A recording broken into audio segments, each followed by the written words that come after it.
For individual player rankings, it could get tricky because what are you basing it off of, Yerk? You're basing it off of just the relevant data points? Is it like a culmination, a combination of things?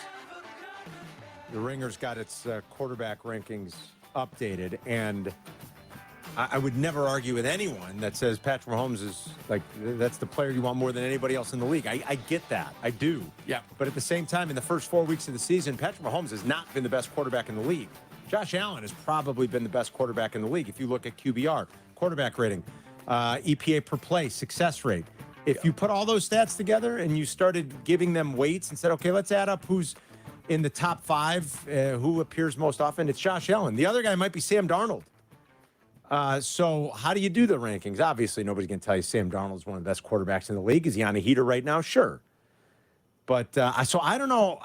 How do you weigh like past performance if one's going to be a statistician, they'd also take quality of opponent into play. Absolutely, that's what they take into play, and I'm sure that's what they're trying to do. So Mahomes is 1, right? Josh Allen is 2. Okay, that's fine.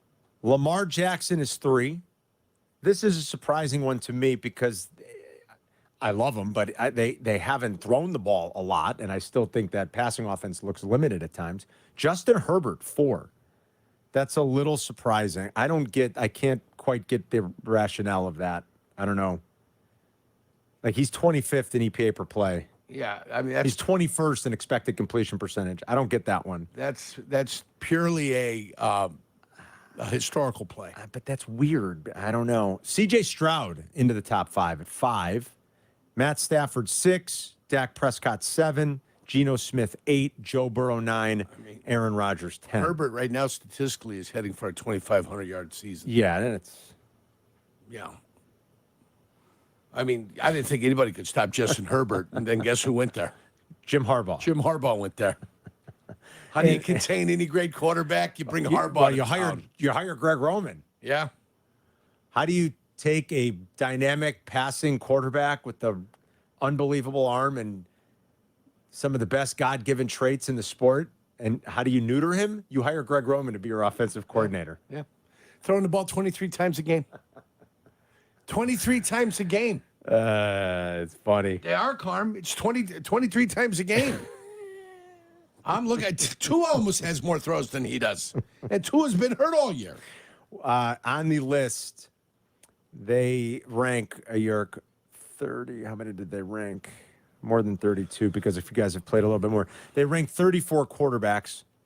Caleb Williams checks in at number 25. You want me to read what they write about Caleb Williams? Yeah, go ahead. Give me what they want to write about him. I'm going to read you this. Caleb Williams still has a ways to go in his development, but his talent and instinctual feel for the sport could be enough to make him a more than functional starter during his rookie season. His talent is undeniable. He's got every pitch in the repertoire. He can throw an overpowering fastball with accuracy, a looping curve over the second level of the defense with accuracy, and a slider from a funky arm angle with accuracy. The splashy throws stand out, but the foundational trait that makes Williams a special prospect is his ability to place the ball where he wants, no matter how hard he's throwing it or how quickly he's moving, and that has definitely been evident in the first couple of weeks.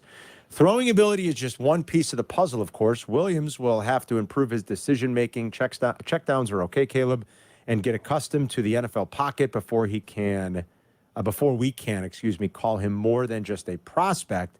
And then they always do a little how he can rise, and they write, if Williams keeps both his average time to throw and his sack rate below league average, he will be a top 15 quarterback by season's end.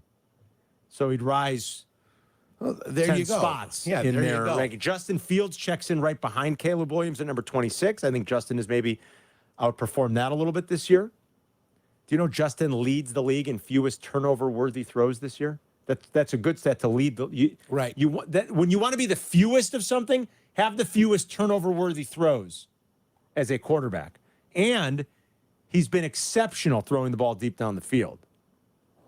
So you can't just say, well, it's because all Justin is doing is checking it down. He's actually been exceptional. Yeah, he's been good. When he's had to throw it deep down the field. And he has the fewest number of turnover-worthy throws in the league.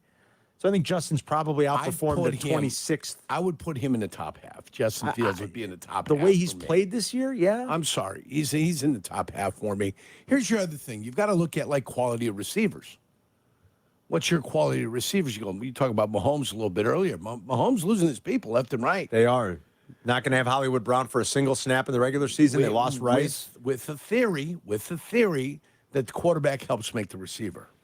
So that's what they're doing down there. So when you don't quite have the receivers, who led the league in drops last year? The Chiefs. Chiefs, Kansas City. And they won the Super Bowl. And they ended up winning the Super Bowl. So Andy Reid, I don't think, is ever really worried about the early portions of the seasons. I doubt it. Andy Reid has always tried to develop that team so when they hit the ground running in late December, early January, they're ready probably to do what they need to do and cause the damage they need to do.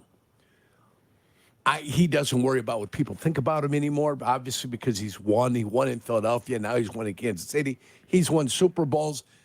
Even when people doubt him, I don't think he gives a rat's ass about anything. So the way he does it with Mahomes, and Mahomes, their discovery of Mahomes, it's like been a perfect little synergy in a marriage between the two of them. Yeah. Neither one of them, I think, give a rat's ass about whatever happens in the first 12 weeks of the season.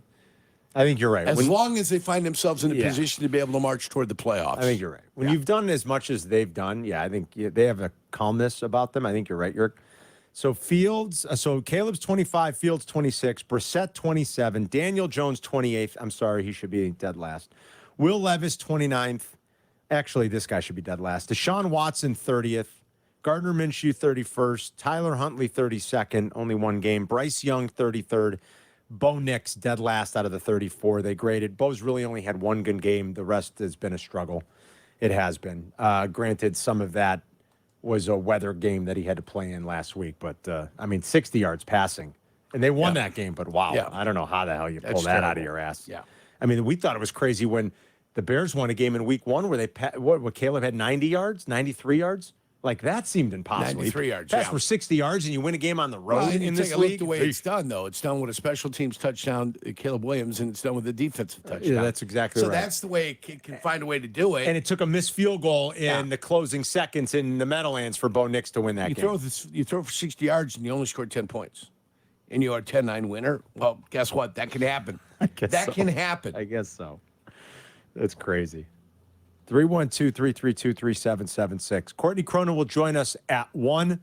She'll set the stage and the scene a little bit for what's going on and what we should expect today and the rest of the week up at Hallis as the Bears. Carmen and Jurko will be right back.